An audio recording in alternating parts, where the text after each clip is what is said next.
alianzas, guerras y el avance español. La alianza entre Zempoala, que actuaba en nombre propio, y la hueste de Cortés, que actuaba en nombre del rey de España, marcó el parámetro a seguir. Desde ese momento, y hasta 1524 o 1525, se habrían de celebrar otras alianzas que implicaron sumisión por la vía pacífica. Fue el caso de los señoríos tlaxcaltecas, Huexotzinco, Tepexi, Tehuacán, Coscatlán, Coixtlahuacan, Tamazulapan, Llanoitlán, Xicochimalco, Zacatlán, los señoríos totonacos serranos y muchos más que harían una larga lista.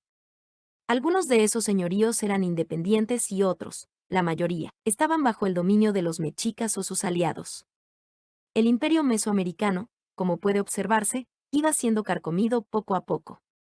Al mismo tiempo se iba perfilando una diferente construcción política cimentada en las nuevas alianzas, que conjuntaban bajo la directiva española tanto a los señoríos independientes como a los que habían sido tributarios de los mexicas.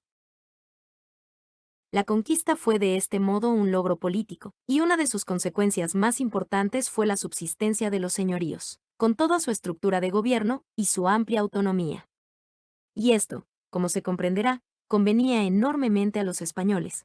Podrían preocuparse por dominar, mas no tendrían que molestarse en gobernar o administrar, que es una tarea mucho más trabajosa, costosa y comprometedora. Ni siquiera estaban preparados para ello, no hubieran podido hacerlo. El mismo esquema, más o menos, habrían de aplicar después otros grupos de conquistadores en las demás regiones mesoamericanas.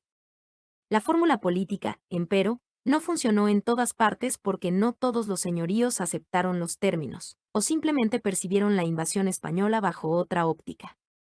Pero para esto estaban las armas, y la conquista ciertamente se fundaba en la política pero también en la guerra. Así, al mismo tiempo que se establecían alianzas, o con el apoyo de estas, también desde 1519 y hasta 1524 o 1525, se efectuaron operaciones militares que permitieron dominar a otros señoríos por la fuerza. Con ello se podría hacer otra lista no menos larga: Tepeaca, Cuautinchán, Tecamachalco, Itzocan, Izúcar, Salatzinco, Salapa, entre otros, y buen número de señoríos independientes: Metztitlán, Tututepec, dos del mismo nombre, los zapotecos serranos, por citar solo unos pocos. Cortés dirigió las campañas que se presentaron dentro de su área de acción, pero en las zonas más alejadas estas conquistas fueron obra de expediciones comandadas por sus capitanes.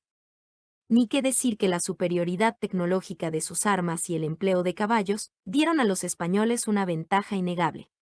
¿Por qué unos señoríos siguieron la vía de la alianza y otros se enfrentaron en guerra? Sabemos muy poco o nada de la historia particular de cada uno de ellos, pero, a juzgar por lo que se sabe de ciertos casos relevantes, debemos entender que en cada señorío debieron sopesarse posiciones encontradas antes de actuar y que ello provocó, a veces, disensiones profundas.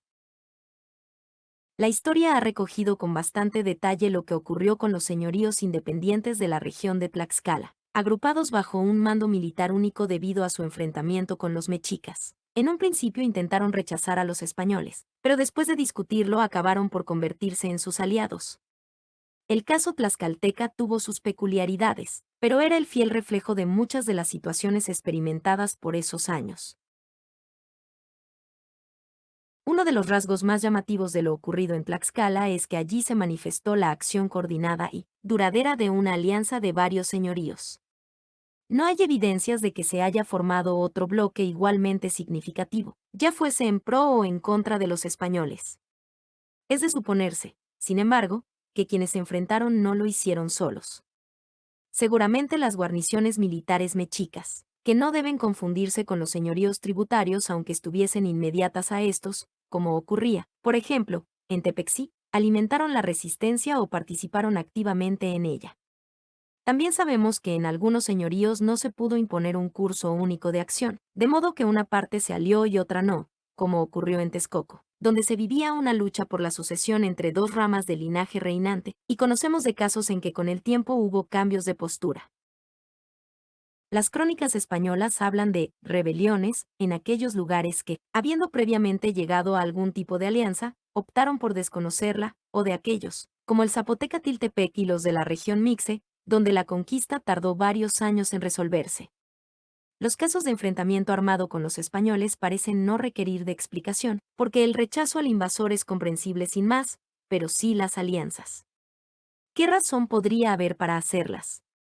La más plausible es que la penetración española no se percibió como invasión, después de todo los conquistadores eran solo unos cuantos, sino como un sorpresivo acontecimiento, que presentaba opciones aceptables frente a los aspectos más críticos de la política mesoamericana.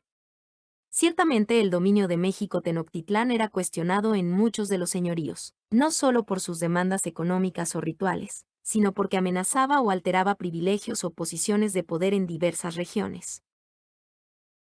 La sumisión al rey católico, que en ese momento no podía ser más que una vaga imagen, ofrecía a cada señorío subsistencia y continuidad a cambio de algunos actos rituales, una ceremonia de reconocimiento con matices religiosos y cierta cantidad de productos y servicios.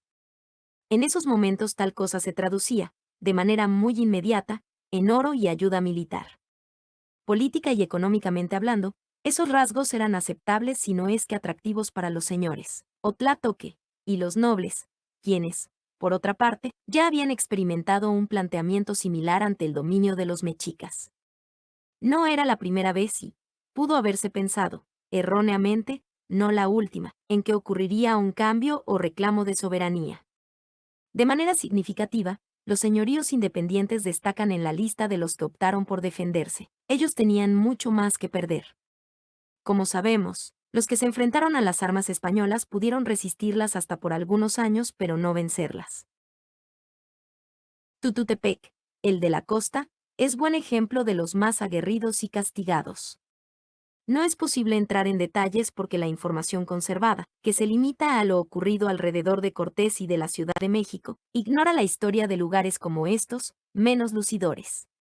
Pero en ellos la conquista debió haber sido un acontecimiento no menos violento que el vivido en Tenochtitlán, si no es que más, causante de muerte y destrucción a manos llenas. A pesar de su derrota, los señoríos dominados por la fuerza no fueron desmantelados como unidades políticas. Haberlo hecho hubiera desvirtuado el sentido de la conquista. Simplemente los españoles desplazaron del poder a los líderes enemigos vencidos, y pusieron en su lugar a los enemigos de los enemigos, que nunca faltaban. Recuérdese que el pasado mesoamericano estaba lleno de guerras y conquistas. En algunos señoríos del Valle de Toluca, por ejemplo, Cortés expulsó a los nobles mexicas que ocupaban los gobiernos locales y entregó estos a nobles nativos, matlatzincas, en los que supuestamente recaía la sucesión legítima. La resistencia de los primeros daba paso a la alianza de los segundos, al tiempo que la conquista española hallaba parte de su sustento en la realidad mesoamericana. Es imposible saber si la población común participó directamente en las decisiones que determinaron la marcha de estos asuntos. Es casi seguro que no. Las sociedades mesoamericanas tenían estructuras de autoridad muy verticales y seguían normas de conducta estrictas, de manera que la gente ordinaria debió haber seguido los linchamientos señalados por sus señores, nobles, guerreros, sacerdotes, ancianos u otras personas de respeto, según el caso. Pudo, sí, haber ayudado a inclinar la balanza si había desacuerdos. En todo caso, su papel en este mundo había sido desde tiempos inmemoriales el de trabajar, tributar, obedecer y guerrear. A los vencidos podía tocarles acudir a los sacrificios, y no como espectadores. No sería la primera ni la última ocasión en que otros tomaran las decisiones por ellos, ni en que hubiera mudanzas en los dioses. Por lo pronto las perspectivas seguían siendo las mismas para los pobres o para los esclavos. Además, como no fuese a otro señorío más o menos igual al suyo, no tenían a dónde ir.